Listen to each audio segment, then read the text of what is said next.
I tell myself, you know what? You need to stop. What are you feeling right now? Like, what do you need? Are you feeling anxious? Are you feeling overwhelmed?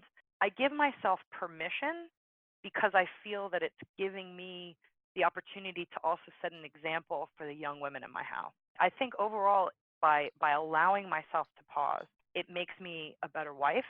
It makes me a better mom. It makes me a better accountant for my clients. It makes me a better leader for those in my office. It makes me a better colleague to the people that I work with. So for me, it's like a have to. Like, I have to allow myself to do that. Welcome back to the Balance Boldly podcast for ambitious women in business and a few brave men. I'm your host, Naketa Thigpen, balance and relationship advisor, partnering with you to change the narrative so we can amplify intimacy within and across your relationships, and you can have the freedom, flexibility, and confidence to thrive in work life and in love. My personal mission for this and every episode of the Balance Boldly podcast is to serve you with the tools you need for moving beyond just barely surviving the burnout of work and life, over those narrow hills of imposter syndrome, and through the barriers preventing you from being and doing greater. That is why, my lovelies, I know I sound like something out of a cartoon, but that is why I am so excited for us to continue in season 17. Which the theme of this season, as you know, for those of you who have been following us, is literally about being all in. Everything we do should be all in, which is why you got to be really particular about who you have in your space, what you have in your space, and how much you have on your plate. Otherwise, you got a whole bunch of everything happening and you're not in a space of completion with anything, which causes a whole bunch of stuff that you don't really want in your life. So today, we are going to talk to someone who understands the value of being very clear and very specific about how you manage certain things in your life from a very interesting angle, because many of you are high-level executives, entrepreneurs, business owners, and just out there in the world doing great, amazing, professional level things. So you know why we need to manage our money correctly. Because money does matter. It's not everything, but it sure is something, and it's very important. So today I want to bring together an amazing woman. She is a new friend of mine that I love to pieces, and I'll tell you a little bit about our relationship in a minute, but let me be professional. So my professional hat is on. Kirsten Toler. You hear her laughing? Kirsten Toler. She's a tax senior manager with Friedman LLP Group with over 25 years of combined experience, effectively balanced between public accounting and private industry, focused mainly on client service and tax. She has a diverse background and is known by some of us as a rock star. She's a rock star CPA, a rock star consultant, and a rock star strategist. At least she's been that for me in my life, I'll tell you that much. When she's not spending her time working with clients, loving on her husband, her children, and her family, Kirsten makes room to speak at the Girls Career Institute as a mentor on the Gail Birben Writers Women's Leadership Council, and is a subject matter expert panelist for UBS Monetizing Your Life Work program. Kirsten, welcome to the Balance Boldly podcast. How are you today? I'm doing well. Thank you for that. My gosh, I have chills. You're so kind. And you know I mean it. I know you do. I know you do. When people meet you, they'll be able to understand even more emphatically what your presence does when you walk into a room. You are not, I mean it, and you know I'm not blowing smoke, right? Like, we don't have time for that. I know. I know. You're my girl. I understand. Yes, Kirsten is a tall drink of water, okay? Like, when she walks in the room, you physically, her presence is beautiful and statuesque, and she is also highly professional and so energetic just in her facial expressions, let alone in her professionalism. Because you and I have had multiple conversations across the room in some of the vertical exclusive groups that we belong to, as well as one-to-ones out on the side, where your energy just like goes up 10 points when you start to talk about money and numbers and the importance of like doing it the right way. Like, I love that about you. Oh, thank you. Yeah, definitely. I love it so much. It is. And It shows up in your integrity. So I would love for you to tell everyone who's listening just a little bit about what you do professionally and kind of how you got here. Oh my, okay. So professionally, I am a CPA. I've been in practice for over 20 years. My path's been a little unusual. I consider myself a unicorn in the world of public accounting because most folks who are in my industry at my level, this is pretty much all they've ever done, and that's great. So their experiences have been, specifically dealing with the public, kind of working through different markets, different client bases, and that's kind of where they come from, and that's wonderful. My background's been a little different. I started out in public right out of college. I worked for a very big accounting firm and quickly realized that I'm not an auditor. I love people who are auditors. Their brains work in mysterious ways, but my brain does not work like that. And Yeah. so I ended up leaving the really big firm, went to a regional firm closer to where I live in South Jersey.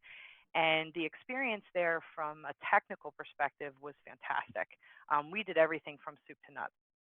And what that meant for me was that I was really given the opportunity to see just how businesses work and how to best service clients, especially in the small to mid-sized business space. Not only that, but I worked with a lot of individuals. And, you know, candidly, while I had some really good leadership in that space as well, in the mid 90s as a female in public accounting, it wasn't exactly a place where I saw myself being able to continue because I was getting married. At some point, I thought I'll probably have kids. And so at that particular point in my opinion, in the industry, we really hadn't come that far yet. And so I ended up going into what we call private. So it was like an industry. I worked for Cigna Insurance for a couple of years. I did things that were completely not tax related. And then I ended up back in a tax function because I think just at the end of the day, that's where my brain is happy and that's where I really thrived and really was like a sponge, just learning as much as I could. Ultimately, I ended up moving from Cigna into, I'm going to date myself here, I went to work for Bell Atlantic. And Bell Atlantic, yeah, see? And Bell Atlantic, within a year that I was there, I was in their tax group, they merged with GTE to form Verizon. So I was actually there at the cusp of this big, I mean, seriously, it's this epic change in corporate America where all of a sudden there's this monolith called Verizon and everybody knows Verizon now. But in between that time frame, I was no longer working in public accounting, but I missed it. I missed the client facing element as much as I loved the work that I did at Verizon, and ultimately ended up working in benefit finance within that group. So I saw retirement plans and learned a lot in that space. Once I passed the CPA exam, my husband, who at the time was my fiance, he was going to school for nursing, and he was working as a nursing assistant at a hospital in South Jersey. And he came home one day and he said, "Babe, can you do taxes for like other people?" And I sat there and I thought, yeah, I can. Because with my CPA license, I could sign a tax return. Yeah. And so he had some folks that he was working with who needed a CPA. And so 5 people showed up, and then it was 13 people, and then it was 30 people. And the next thing you know, I had this little fiefdom of my own under the auspice of doing tax work. Wow. And so during my journey at Verizon, I had my first child, who's now 17. I ended up working in consulting where I had my second child, who is now 13.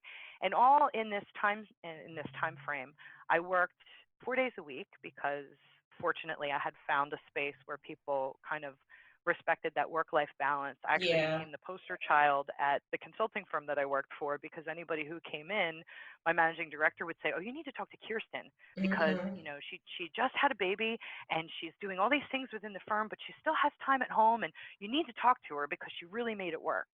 So during all of this change and time and things that were happening around me, I had my own practice, which was really cool. So consulting firm moved my job to New York City. I was not moving with a job. And so ultimately I ended up back with the giant accounting firm that I worked with, but in a tax role. Yeah. And it still wasn't the right fit. It was definitely not, the slipper did not fit this Cinderella, that's for sure. I worked with some wonderful people, some very brilliant people, but again, it was kind of like I was feeling my way through, experiencing all these different things and trying to find kind of my home. Like, Yeah. I have all this experience. How do I take everything that I've been learning and kind of put it together into something that I know is me, Yeah. and that I can move forward with all in and Mm-hmm. say, here's who I am, and here's how I can add the most value, Yeah. throughout my lifespan. How can I do that? And so ultimately, I reconnected with someone I had worked with in a former life in public accounting, who was a partner here at Friedman.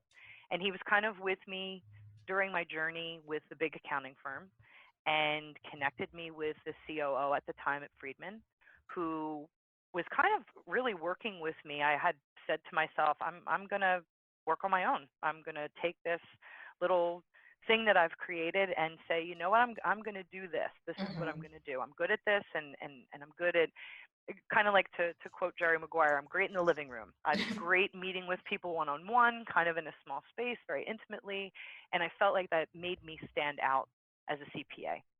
There's such an old stereotype of CPAs with the green visor on and kind of sitting hunched, angry, working on tax returns, and that's so not me.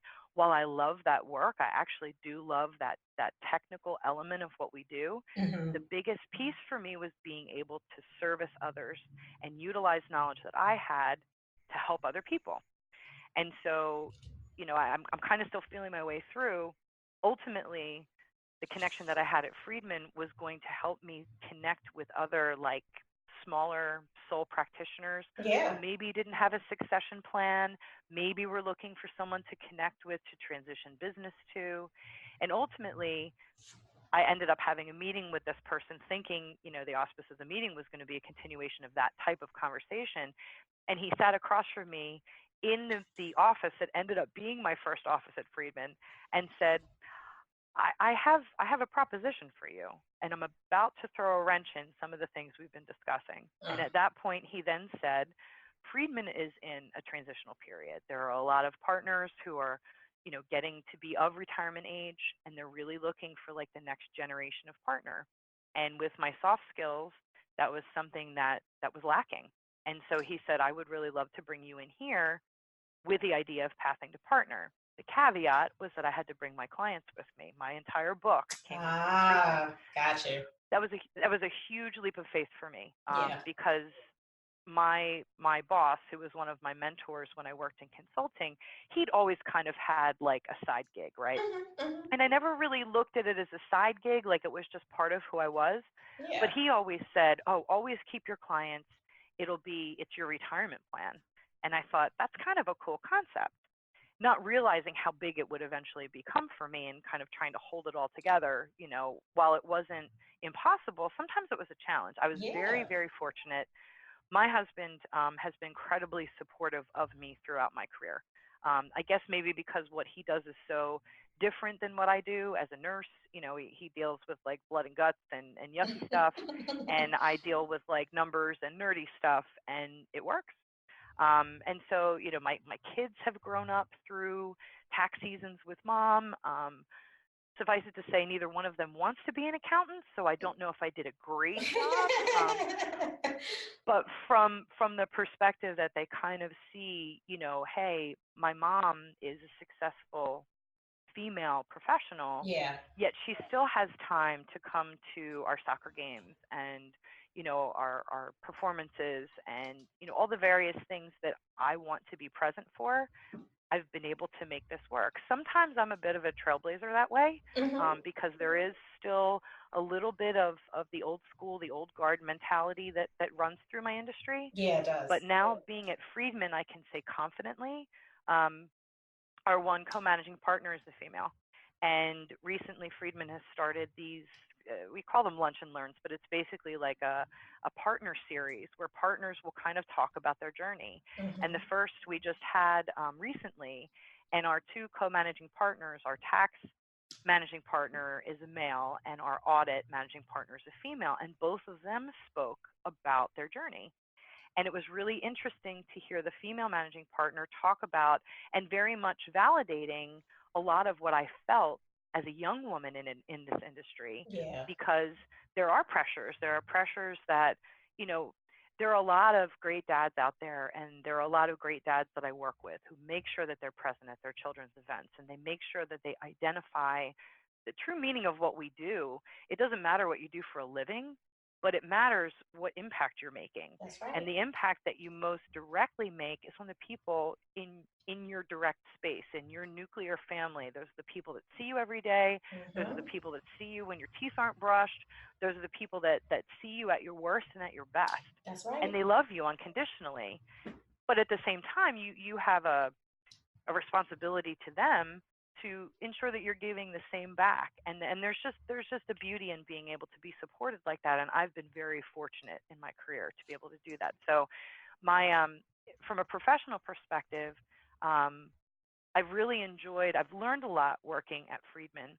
I certainly have learned a lot. This past year for me, as you well know, has been a bit of an epiphany. And I've made some very strategic decisions based on things that just have transpired around me. Yeah. And one of those really great strategic decisions is I'm going to be moving to our Philadelphia office as of January 1st. I really think that this opportunity, it presents itself. I mean, I'm a technically sound tax person, but in the day of, on the cusp of 2020, there's so much more focus now on emotional intelligence. Yes, it is. On ensuring that we are, in tune with the people around us. And a lot of the people coming up through my industry, that's their mind space. They don't want to work in an environment where they've got somebody barking at them, what they need to do, how they need to do it.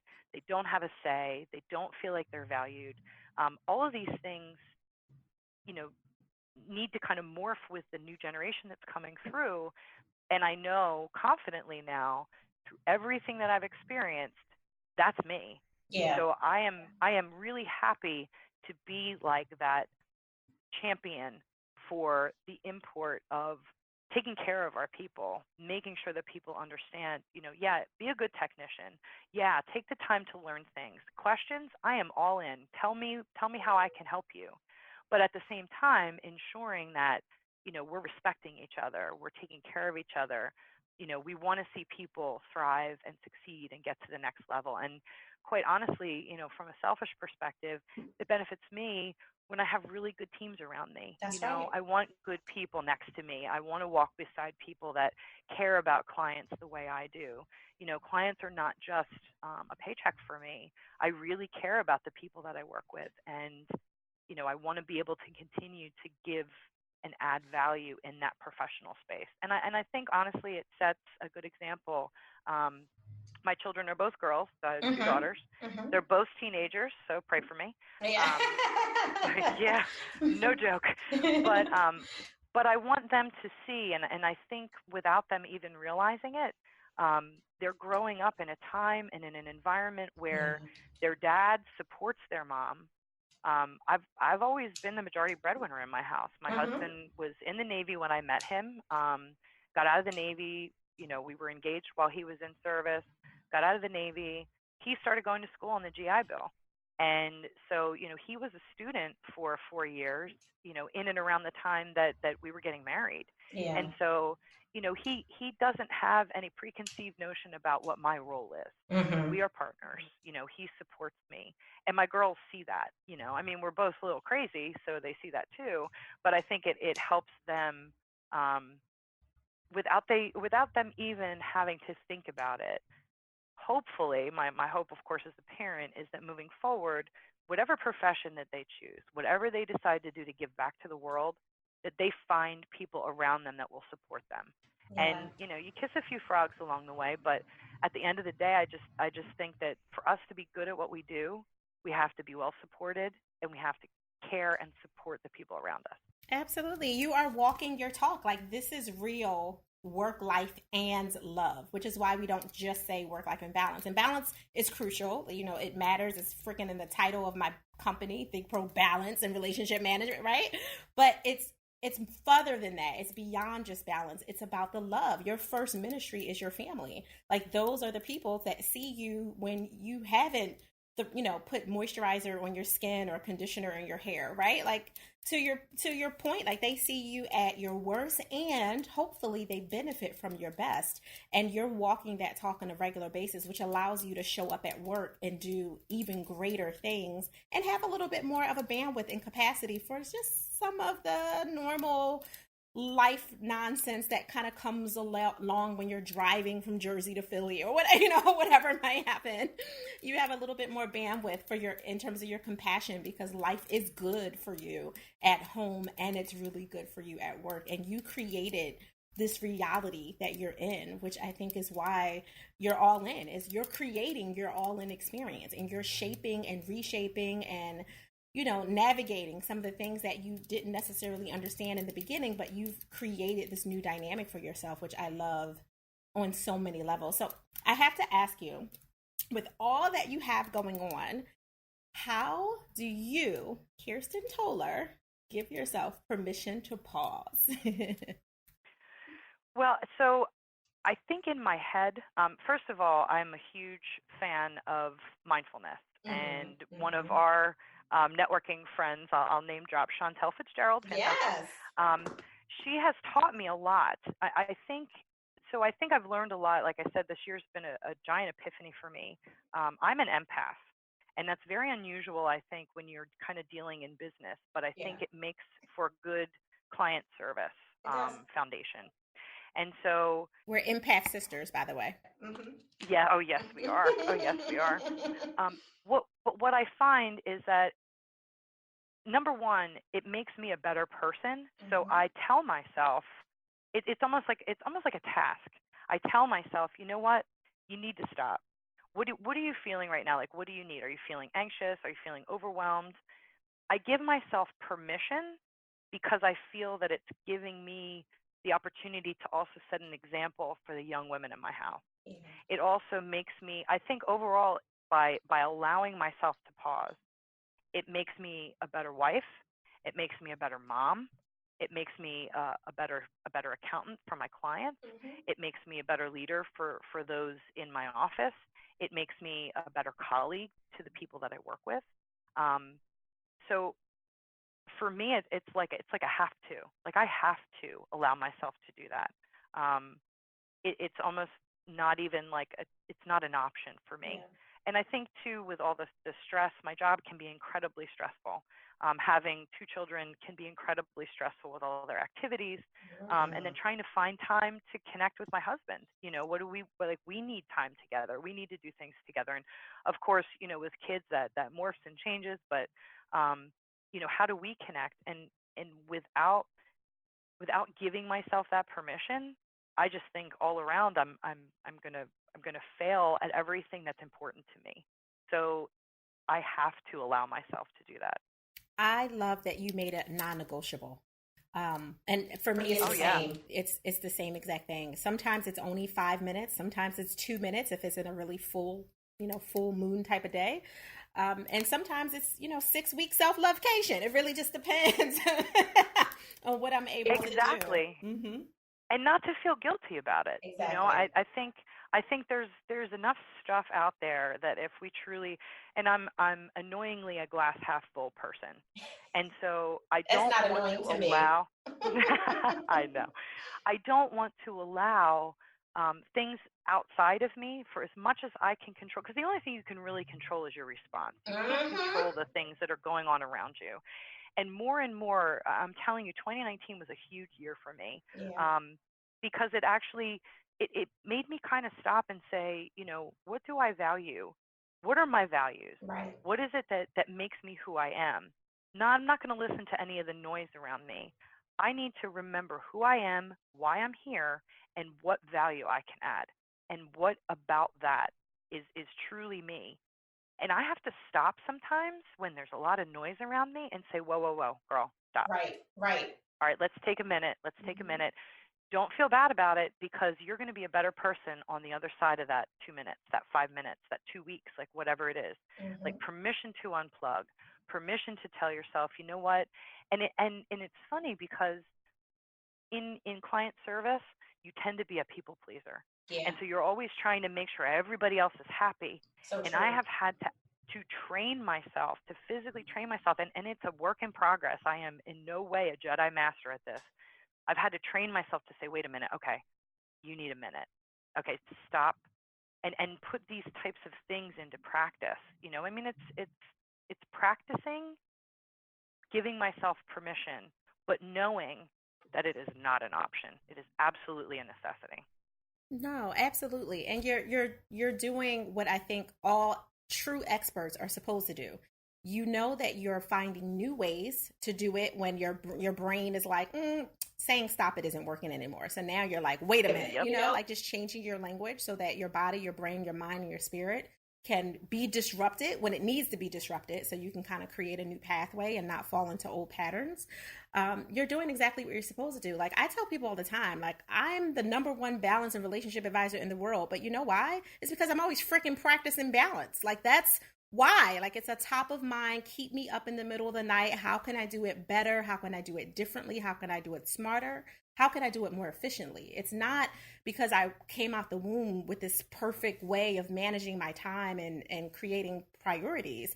I had to execute by re-executing, by failing forward and constantly understanding that I'm imperfect and I'm imperfectly amazing at the same time. You know what I mean? So you're so good. I hear your voice in my head more often than you realize. I really, really do. I really do. It's incredibly helpful. As long as you don't hear me during your private time when you with your man, because that's a different conversation. Girl, no.